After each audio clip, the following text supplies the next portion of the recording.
What's going on, y'all? It's KM Best, and we're going to do a tier list of Series 4 and Series 5 cards to purchase. So I wanted to say before we jumped into it, though, I'm going to be talking about each card in detail, and that means that you should listen to more than just the image of the tier list and where I ranked them. You should listen to why, because context in card games is always changing. And that means that in a new context, these rankings might change. So if you want to make an informed purchase, the best thing to do is to actually look at me when I'm talking about the card that you want. Look at that part of the video, and you should be good to go from there. With that being said, I do want to jump into it real quick, so let's go. So here we are looking at our tier list. I've separated them into tiers of elite, very good, plausible, and don't. And I think those are actually pretty self-explanatory. One thing I will not be doing is talking about like when downgrades might happen. I'm not responsible for that. I take no responsibility now that flex downgrades are in here. If they downgrade a card that I said was good, you just have to live with that. That's how the world is now, unfortunately. I have no knowledge of when stuff is going to downgrade, and neither does anyone else. So we just have to look at how good these cards are and what they actually do and how they perform. And that is what we're going to be taking a look at today. So maybe it's a little bit less of a you should buy this tier list and more of a power ranking. However you want to think about that, that's what we're going to be doing. First up is Darkhawk. And Darkhawk, I think for the longest time, was in this elite tier.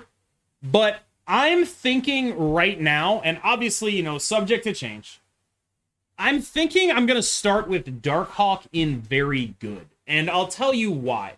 Because Darkhawk decks are mid-range decks. You want to be playing Zabu and things like that. The return of Kitty Pryde has meant that those decks now have to include Wave. When those decks have to include Wave, they're very clunky. And until there is something that is not going over the top of Darkhawk, they will continue to have to include Wave. I have some hope for Darkhawk moving forward. He's still a very powerful card.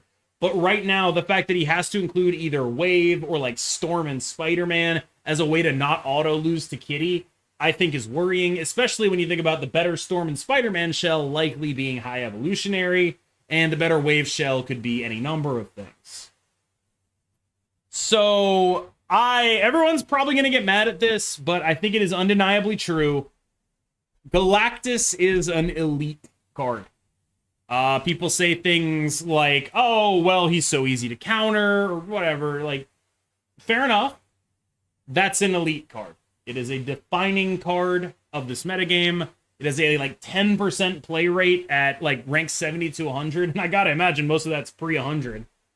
And it is a ridiculously powerful game-warping effect that, even though it can be easy to play around, forces decks to account for it, and that means that is an elite card. It doesn't mean it's always going to be better, but Galactus is a big bad. It will not downgrade. However, I have heard that they may be looking at reducing or changing or doing something to Galactus in the future.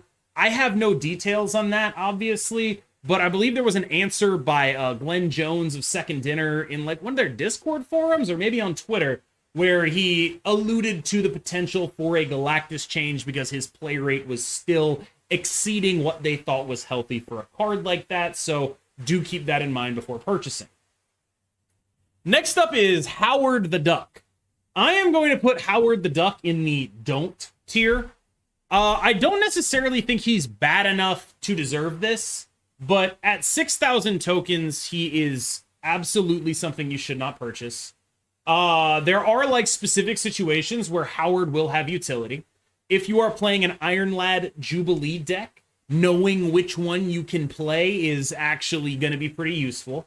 If you are not playing an Iron Lad Jubilee deck, I find it hard to believe that you could not find a better option than Howard.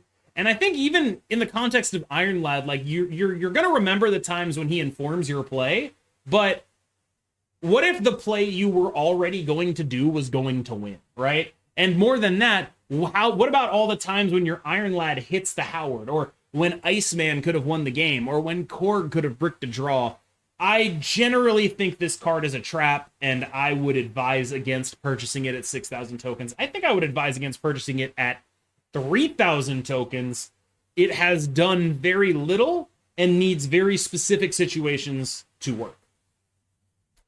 Next up is Iron Lad, who I'm going to put in the very good tier.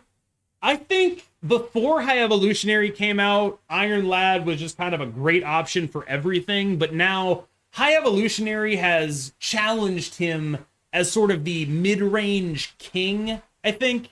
So High Evolutionary is, it's, you know, I think a little bit better at doing a lot of Iron Lad things than Iron Lad is. Like, for example, I was playing Iron Lad in the control shells.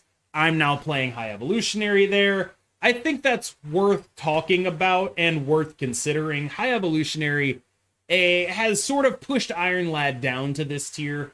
And I think also Darkhawk falling off a bit has meant that Iron Lad falls off a bit because it is a good complementary piece to Darkhawk.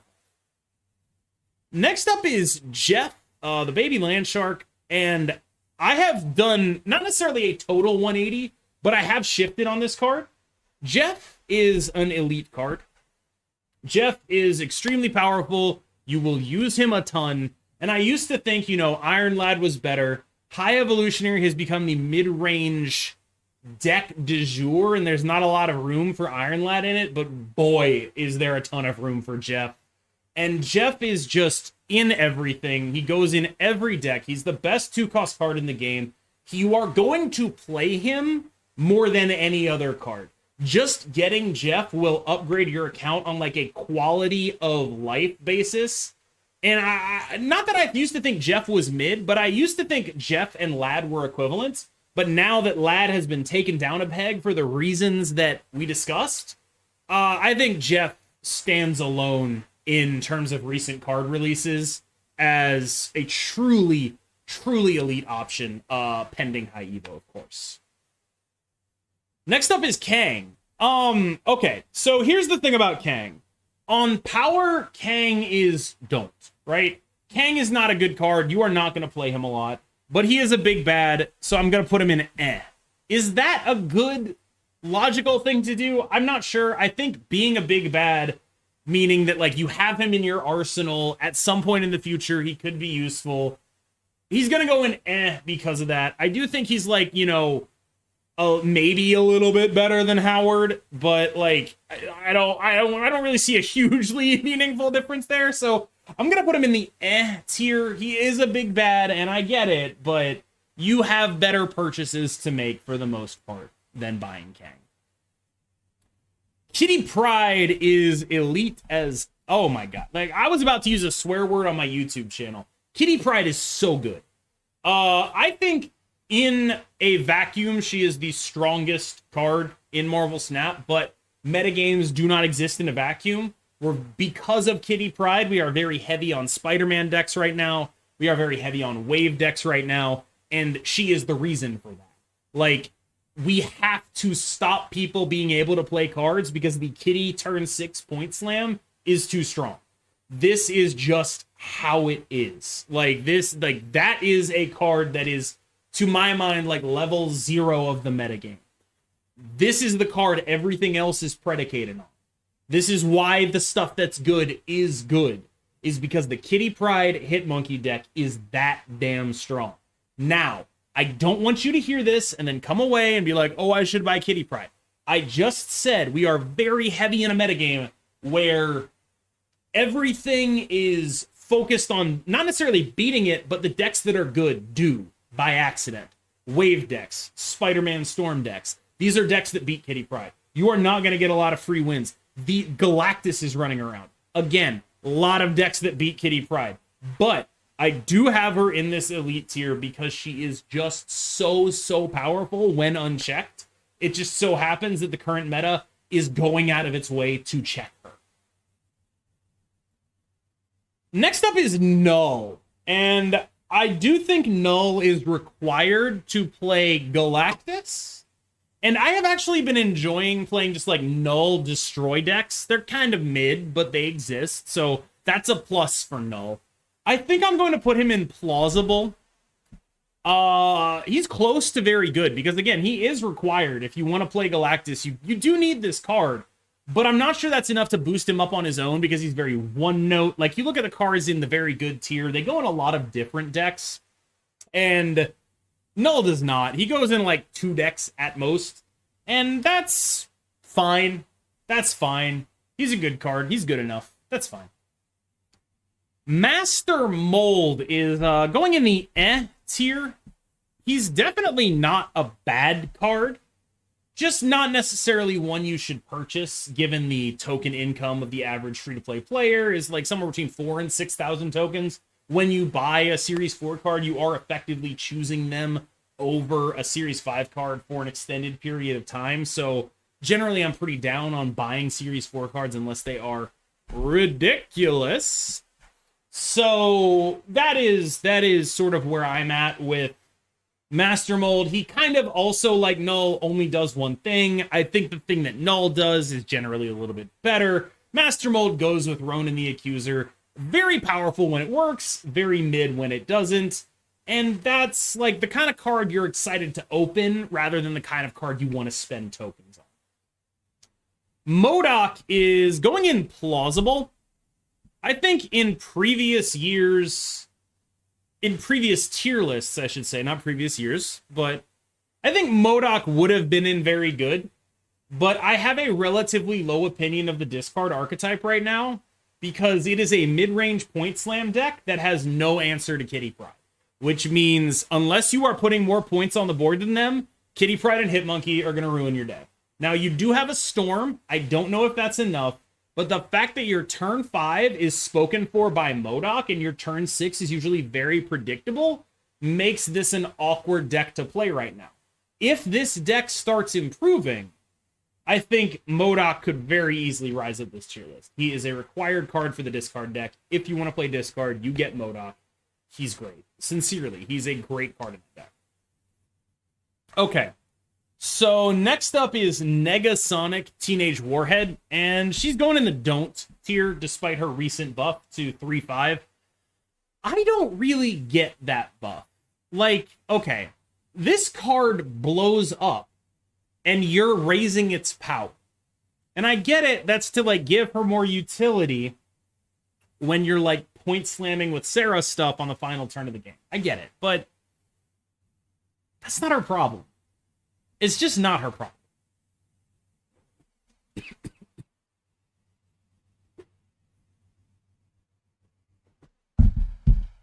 Negasonic's problem is that her effect is too specific to be good in a generalist context.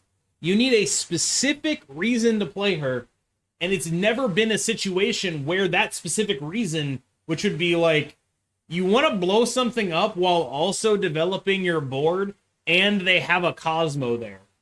Even when Shuri was around and fulfilled all of those things, Negasonic still sucked, and now Shuri's not around, and boy, is she mid. I do think there would be some use exploring her in Silver Surfer. Silver Surfer has all these weird tech cards, Shadow King, Negasonic, that are just like, oh, well, you solve very specific problems. I wish you did better things. But I think generally speaking, you do not spend tokens on it. Next up is Nimrod. Also going to go in the tier. I don't know if he's required to play Galactus. I mean, the versions of Galactus I like playing often use Nimrod, but the more straightforward versions of the deck, the ones with less mix-ups, might be better on ladder. They're worse versus like hardened opponents. Nimrod's a very powerful card in those lists, but I think you could argue not necessarily that they're side grades, but that the downgrade is worth not spending your tokens on Nimrod, I think. And yeah, so Nimrod, I do think would probably be at the front of this tier. I think that would be how I would have it. And you could try bumping him up to plausible. I just don't see it, though. I just don't see it. Like, I was even playing some destroy lists with an eye towards beating Spider-Man stuff, and I still couldn't fit Nimrod in. I don't know. That could just be a me issue, but he's very, very clunky. Next up is Shannah. who is gonna go in, oh god, does she go in or don't? I think don't is like much more slanderous than So I think Shannah is going to go in but like being honest, you're probably not gonna play this card. It's not a very good one. It's unpredictable. And when you do play it, you only do so on the last turn of the game if you're super desperate. I don't know how you got into that situation in the first place. The situations Shannah is good are situations you should never really be in. So we're going to put Shannah in the tier and leave the don't tier for like real slander. Speaking of real slander, Snowguard is the worst card in the game. Do not buy this card. Do not play this card. Absolutely awful. I don't know what's going on here. If this card came to me for free, I'd be upset because I could have gotten anything else. Don't play this. Don't do it. Don't. So Stature on this tier list is pre-nerf. My bad. But we have Stature over here. Now she's a 5/6, of course. I actually still think she's very good, but the metagame is a little bit hostile to her. So she is, I think, somewhere between very good and plausible. I don't think she's on the level of Darkhawk and Iron Lad. I do think she's a little bit notably better than... I think based on the other cards I put in here, I'm going to put her in plausible. I think her deck is still a functional deck. If you want to just play a deck and be like, I'm fine with losing to Kitty, you want to just play Black Bolt, Stature, Darkhawk, and be like, look, if I lose to Kitty, fine, it's not worth running Wave in this list. I think that's actually probably true, but you will get run over by Kitty. You will get so run over by Kitty Pryde Hit Monkey decks. It's not even funny. Next up is Stegron, who I'm going to put in the tier. And I'm gonna put like towards the middle of it. You could honestly probably like he's like too expensive, but he's kind of decent. He does some things that are cool. There's some Miles Morales synergy. Like he's like the 15th best card for a lot of archetypes, and it's unfortunate that we only get 12 cards in a deck because he never seems to make the cut. But he's decent. He's not awful. You could argue him higher. I think the reason I have Nimrod higher is because Nimrod Galactus is my preferred version of a very good deck. And the reason I have Kang higher is because Kang is a big bad. But those are not necessarily going to be true for you. So please understand that. Next up is Thanos. So Thanos is actually like a little bit harder to rank than you'd think. Like, sincerely, a little bit harder to rank than you'd think. Because he is good, but probably worse than his big bad compatriots. It's hard to make me believe that he's part of a tier 1 deck, but he is a great shell for Killmonger and Wave to exist in, which does give him some value. He is a big bad, which is phenomenal. So I am going to put him in elite here.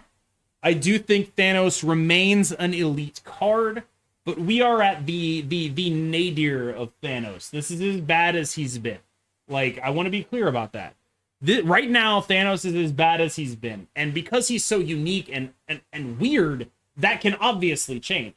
But right now, this is as bad as he's been since probably January, when we were first figuring out the Thanos Lockjaw deck and still playing like Time Stone into She-Hulk Infinite stuff. Zabu is very good.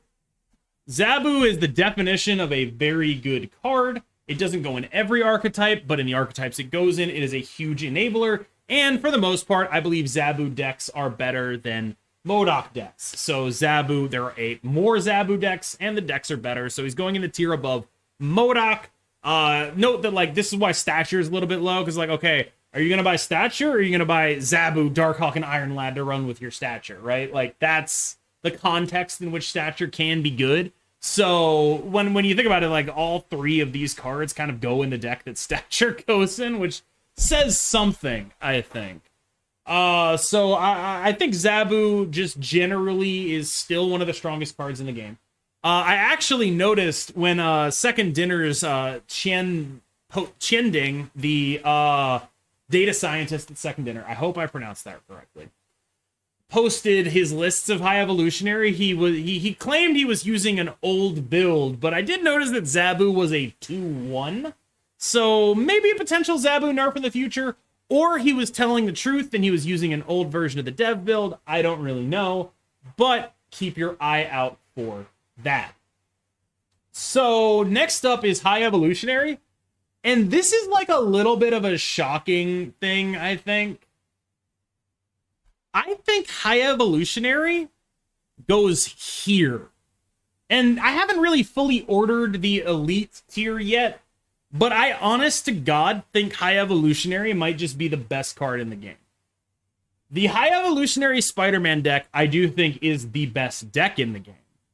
There are some defined weaknesses to hit it, like Ultron Patriot stuff will beat it. But I am so in on this card. And, like, this is still when everyone is playing Luke Cage. I don't know if it's actually the best card in the game. But I do know that so much powerful stuff exists in this shell. Okay, so here's what I'm looking at. This is Untap.gg, sorted by win rate, 200 games plus, player collection level, 3,000 plus. Obviously, there's definitely some bot farming going on here, like this deck especially. It used to have a 78% win rate with like 400 games, but then someone noticed it, and now everyone is tanking its win rate because it sucks and it's only good at beating bots. But if you just like assume that, okay, you know, like that is going to happen, it is what it is, that's just how the game is, someone broke the game, that's fine. Take a look at this shit. High evolutionary control. High evolutionary no control. High evolutionary. High evolutionary control. High evolutionary. High evolutionary. High evolutionary. High evolutionary. High evolutionary. High evolutionary. High evolutionary. Thanos death. Shout out. High evolutionary. In like the weirdest shell of all time. Look, more high evolutionary. Some more high evolutionary. Some more high evolutionary. Okay, some more high evolution. This one right here, by the way. This one, the control list with 8,600 games. That's my build of the list. Apparently, it's the most popular one, so we did good here. More high evolutionary. More high evolutionary. We have to get down here to see a control build that is not high evolutionary. You kind of see what I'm talking about here, right? Like, every single high win rate deck, every single one of these, boom, high evolutionary, boom, high evolutionary. I'm sorry you had to hear it so many times, but like all of these decks are high evolutionary decks. They all are. And if you go and look at their tier list with the same idea, that control stuff, this is all high evolutionary, right? Control, you saw all those being listed as control. Every one of those is a high evolutionary deck. That's what makes the control list good. It's got a 55% win rate and almost the same cube rate as Sarah and Bounce as a Spider-Man deck. Like, this is the point I'm trying to make here. This is high evo. This is like, wait, it's all high evo, always has been. Here, check it out, check it out. Control. Look at this. Look at that. Look at that. Look at the control lists here. Look at that. High evolutionary. High evolutionary. High evolutionary. High evolutionary. High evolutionary. How far down do we have to scroll to find a non-high evolutionary list? Here. We have to go down to like the 20th list to find a non-high evolutionary list, right? Like the control archetype is best served by this. That's just how it is. And so for this reason, I put high evolutionary at the top of the list. Like that's just where he's at. I don't know. I don't know what else to say. He has been absolutely killing it and kind of absolutely blew my expectations out of the water.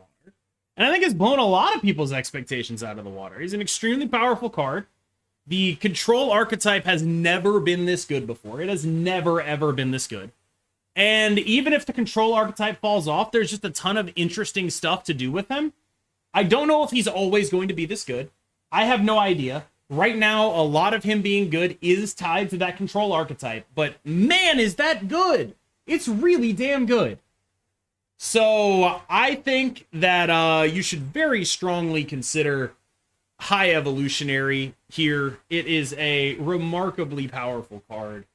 And it is one of the better purchases you could make. However, I do think a lot of High Evolutionary decks will need cards like Nebula to be optimal. They may need cards like Jeff. So it's not necessarily a buy this and you can instantly play the best decks in the game. Although I do think Jeff is a little bit replaceable. You are going to need Nebula. I believe she's currently on the Battle Pass, so time's ticking on that.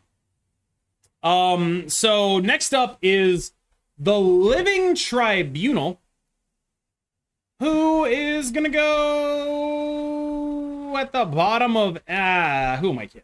He's going in the dump here. Don't buy this card. Don't spend 6,000 tokens on this crap. I will say there is one situation where I kind of like Living Tribunal, and that is as a sort of counterplay to the Spider-Man decks. But I can't think of a deck that actually wants that in that sense and wouldn't just rather play Doctor Doom, right? It'll have like some surprise value, but the issue that the Spider-Man decks exploit is that there aren't a lot of ways to get ahead right now. And so if they're roughly even on board in Spider-Man, you're going to die. And because like they can afford to play stuff like Storm and Spider-Man because there aren't a lot of ways to get ahead. And that sort of means that Living Tribunal, because there aren't a lot of ways to get ahead, is not going to be overwhelmingly useful. It's going to be more like, you know, some weird stuff, I think. So he does go, I will say, he does go in Mr. Negative, I think. I think that's totally plausible if you want to play Living Tribunal in Mr. Negative. I don't think it changes the fundamental nature of the deck, and I also don't think that deck is very good. But you can win with it if you know how to snap and retreat, so maybe we'll put him in the tier. But I just don't think anyone other than the biggest Mr. Negative fan in the world should be spending 6,000 tokens on this card. Okay. Nebula is going in very good, I think. I honestly, you could talk me into Elite, but I think that Nebula is an extremely powerful one-cost card. Goes in basically every High Evolutionary deck because they want to be playing off curve. But I will say the fact that she is a one-cost card means you get to downgrade her a little bit. Kitty Pryde, a little bit better because it dodges Killmongers by throwing priority. Nebula will always die to Killmongers unless you're playing armor. A little bit more of a role player than Kitty Pryde rather than a build around. Just like a Nebula is a good, solid card. And so for that reason, I don't necessarily think she's that much worse. But she's a little bit more of a role player, so she's going to be where she is right now. Finally, Hitmonkey. And I honestly can't decide whether or not I want Hitmonkey or Kitty Pryde to be the one in Elite. But I think Kitty Pryde is the one who juiced the deck. I don't necessarily think both go in Elite. But if I had to pick one, I would pick Kitty, I think. Because she is, like, I mean, you could play her in, like, a control shell. You can do a lot of stuff with Kitty. Hitmonkey, a little bit more limited to specifically turn 6 explosion decks. Kitty, generally pretty good. I think Hitmonkey's amazing. And he's actually very, very close to, like, if I were to put these in order, I'm not sure where he'd end up. Hitmonkey is a phenomenal and incredible threat, and I'm really debating on whether he goes here or whether he goes here. Because I think he probably goes in Elite. But I also feel like it must be so weird to have 2 cards from the kitty deck in Elite when that deck, I guess it's a testament to that deck that despite being metagamed against, it is still one of the strongest decks in the game. I will say that I will put him in Elite. I'll put him in Elite. I'll put him in the bottom of the Elite tier. So here's where the tier list sits right now. Zabu, you can play in several top decks. I think that's also a fairly... Yeah, because it's like, okay, what line am I actually drawing here? Like, I don't really see a huge distinction between these cards, I think. I'm not sure how big of a distinction there is here. I don't think there is one, honestly. Monkey wasn't played till Kitty came back? I don't think that's true. I mean, I was playing Monkey in, like, Moon Girl stuff before Kitty came back. Monkey's really damn good. I think we'll leave him in very good, but I have so much respect for the Monkey. I have so much respect for the Monkey. Everyone, put some respect on the Monkey, all right? So, I think that's my tier list. I'm going to open it up to chat right now because I'm doing this live. Does anyone have any major critiques of this? Top 10 seem equal? That's sort of my thinking, and I hope I explained that well. Kang should be in the bottom of don't because there's literally no decks you can put it in. I'll put him to the bottom of eh. Monkey is very good in Elite borderline. I'd stick Zabu at front of very good. Yeah, I buy that. I buy Zabu at the front. I buy Monkey after Zabu. I buy Nebula here. But, like, they go in such different decks that I honestly don't know that the ordering makes a ton of sense. If you are looking for cards to buy, the ones that I think are worth buying, the top 2 tiers, you have my thumbs up and approval. You can absolutely go ahead and feel free to spend your tokens on those in whatever order you choose. Obviously, I would suggest you buy with the aim towards building towards a deck. The ones below that are like, you need to start being really, really serious about this if you want to actually spend anything on it here. So one good way to think about it would be yes, yes, no, no, no. So that is how I would think about this here. I hope you enjoyed watching that tier list. I'm not even in my normal, like, front-facing position here. I'm just looking at the camera from the side. So, as always, y'all, it has been an absolute pleasure. Thank you so much for watching. Remember to like and subscribe, leave your comments, all that stuff. I have been KM Best. Thank you so much. I will see you in the next one. If you think I missed anything, let me know. I read every comment because I'm very stupid. Have a good one, y'all.